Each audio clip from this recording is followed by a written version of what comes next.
Ruth chapter 3. Unlike many who say how much they love the book of Ruth, I find it provoking and infuriating.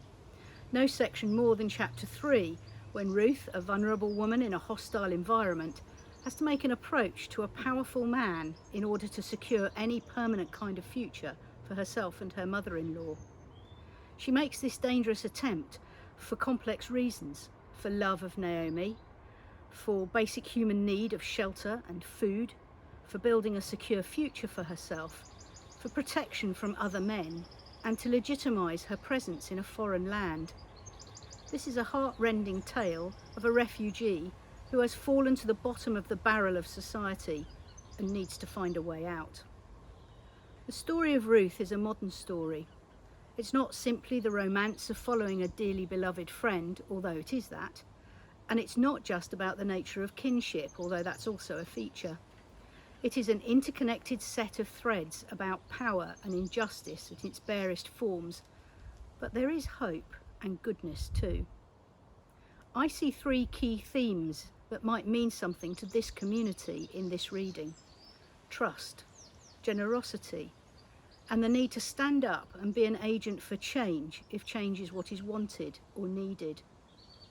Along the way, I can also see the unmistakable hand of God's loving protection in the form of the obvious and authentic goodness of Boaz and the noble grace of the women themselves. And yet it still makes me angry that thousands of years on, racism, sexism, a lottery of protection for the vulnerable, rejection for the foreigner are still issues, and we still live with the hungriest in our society, even though we are rich. Jay reminded us last week that the story is set in a fallen and unreformed society, and this serves to remind me that so is ours. Black Lives Matter protests, food banks, LGBT pride, they're all utterly relevant and necessary because we still live in a fallen society that seeks to other people, the foreigner. It seeks to blame the poor for being hungry, and it promotes suspicion for anyone who is different. However, like Boaz, who shows himself to be a man of honour and compassion, there are still good people out there trying to do their very best to create a fairer world, to cut through the rhetoric and the statue toppling, to do simple things to help others, like welcoming them, feeding them, enabling to get on their feet, befriending them, and by looking past the false separations of race, wealth, sexuality, age, status, education and faith, and recognising the dignity and the worth of each individual person, indeed all human beings, but in particular those at the wrong end of an unjust and unequal society. It is my belief that that is what we do here at St Michael's, through food banks, through Foodwise, community lunch, phone calls to each other in lockdown, mascot, and the hundreds of tiny acts of kindness and friendship towards the community and each other. In Ruth chapter 3, this is the ideal that Naomi promotes. It is her hope that Boaz will see the real human person of Ruth, her daughter-in-law, and kin to Boaz through her own extended family marriage. She puts faith in her belief that he will not be a man who will exploit a poor female refugee, and she has some hope of this by his early but circumspect interest in this young stranger who has turned up to work as a gleaner in his fields, doing rather undignified and back-breaking work in unbearable heat, looking for charity. He has already seen her desperation, and he recognises the dangers she faces, from thirst to slim pickings, and perhaps most of all from the other labourers, and particularly the young men. Trust is evident in this chapter, a whole interlocking web of it. Ruth trusts Naomi and does exactly as she tells her. Naomi places her trust in Boaz, and in some way perhaps placing that trust allows things to take the right course, and it brings out the best in Boaz, so to speak. Ruth has her trust that things will go right when she falls on his mercy. She already has put her faith into a new way of life. She has followed Naomi and stays with her. She has followed a new God. She is a person whose life is just an existence of trust. And so as we encounter this story, we dare to trust that Naomi has chosen well. She knows Boaz's reputation, and she hatches a plan that appeals to his honourable nature. As a modern reader, I confess to shrinking at the risk. How many famous people have we known and loved to find out afterwards that they were perpetrating abuses on defenceless and voiceless individuals and children? And yet, what choice did Ruth have but to trust and enact the strategies articulated by Naomi? I found myself reflecting that one of the realities here is that despite the risk as we see it, Ruth had very little choice. Already she was a displaced belonging rather than a person, and yet she trusts, and the trust is repaid. Trust is made possible in this story by generosity. First by Naomi, who loves Ruth and takes her back to her own land, and then by Ruth working all day in the fields to bring home enough food to keep them alive, and thirdly by Boaz, who on that first day uses the language of prayer and ensures that Ruth has water, safety from the other workers, and enough food to take home.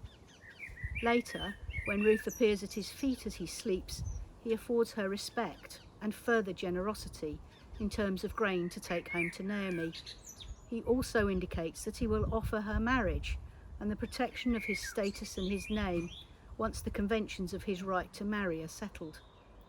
Ruth may be young and beautiful, or not, it isn't entirely clear, and we don't know what Boaz is getting out of this unusual deal, but he repays both women's unlikely trust with generosity and with kindness.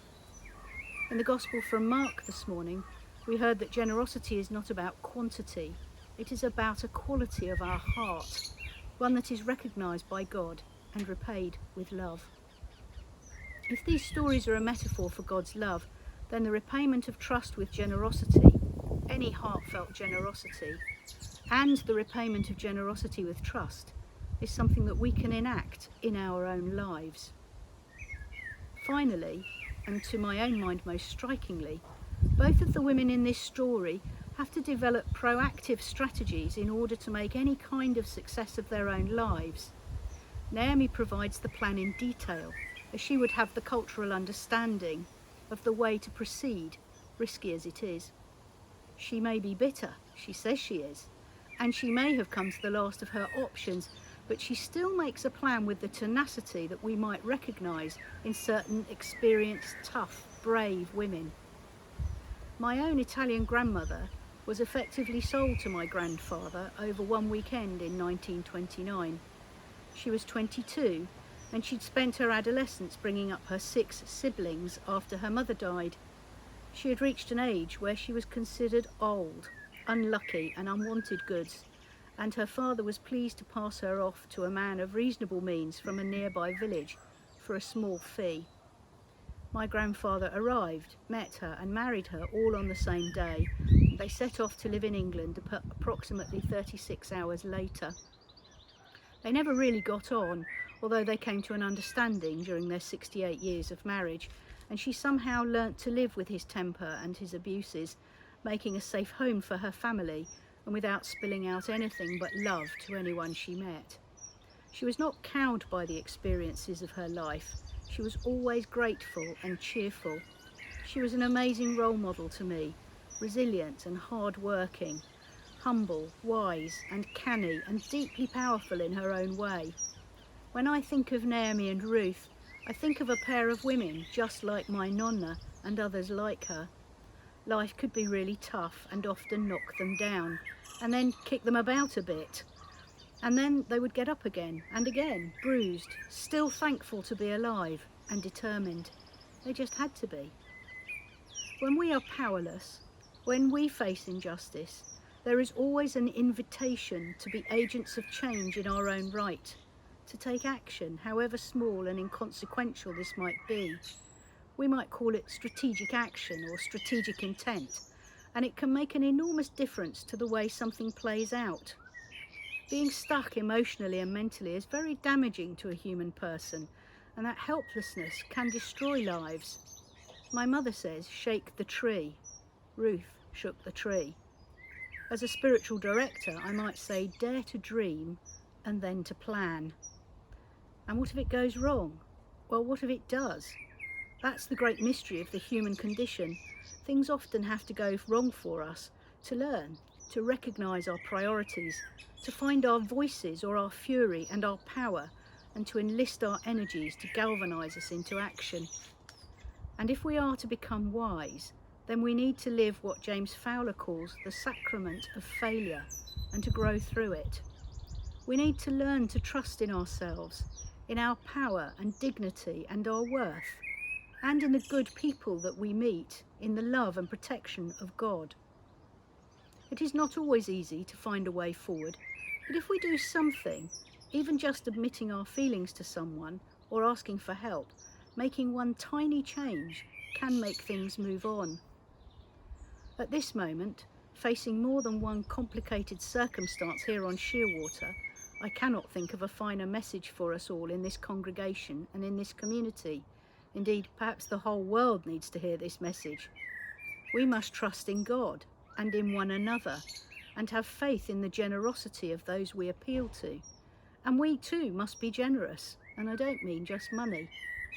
We must also make sure that in whatever tiny way we can, we don't just sit back and worry or allow other people to shut us up, but like Naomi and Ruth, we must join together, develop a strategy, and choose to act. Mirroring the words Boaz says to Ruth in verse 10, "May the Lord bless us all for our boldness." Amen.